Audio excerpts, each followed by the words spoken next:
बात करेंगे बसंत पंचमी की। तो बसंत पंचमी 2026 में कब है?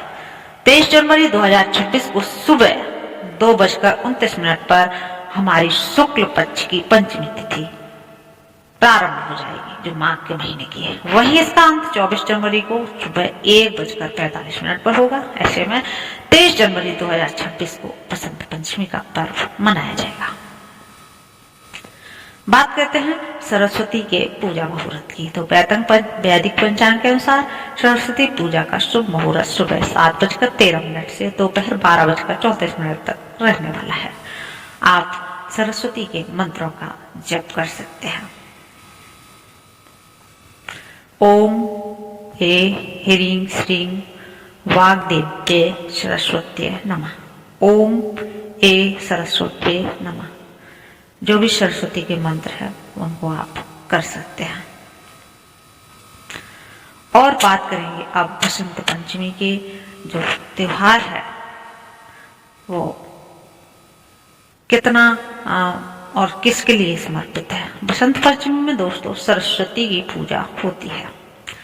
यह पर्व देवी सरस्वती के लिए ही समर्पित है। साथ ही इस दिन सच्चे मन से विद्या को देवी सरस्वती की पूजा अर्चना करने से सभी मनोरथ पूर्ण होते हैं और ज्ञान की प्राप्ति होती है। वहीं यह त्योहार छात्रों के लिए विशेष महत्व रखता है। इस दिन स्कूल कॉलेज में सांस्कृतिक कार्यक्रमों का आयोजन भी किया जाता है। इस साल बसंत पंचमी का उत्सव 23 जनवरी को है और आप बसंत पंचमी का पर्व बड़ी धूमधाम से मना सकते हैं।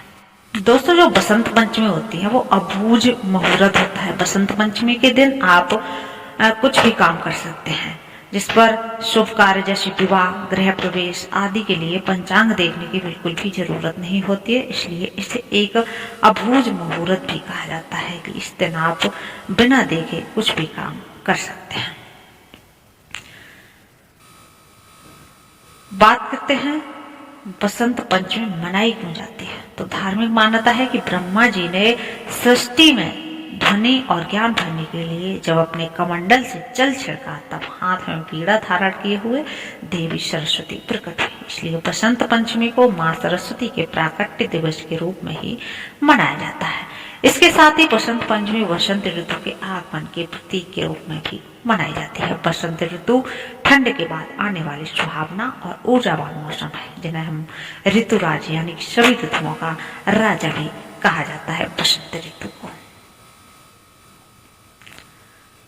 बसंत ऋतु के महत्व की बात करें तो इस दिन बसंत पंचमी यानी ज्ञान, संगीत और कला की देवी सरस्वती के जन्मोत्सव से ही सृष्टि में ज्ञान का संचार हुआ था। इस दिन लोग पीले रंग के कपड़े पहन पीली चीजें अर्पित कर मां सरस्वती की पूजा करते हैं और इस दिन ही शिक्षा, संगीत और कला आदि से जुड़े कार्यों की शुरुआत के लिए अत्यंत शुभ माना जाता है। इतना ही नहीं, इस दिन बच्चों के लिए अक्षर लेखन और विद्या आरंभ करना भी बहुत ही शुभ माना जाता है।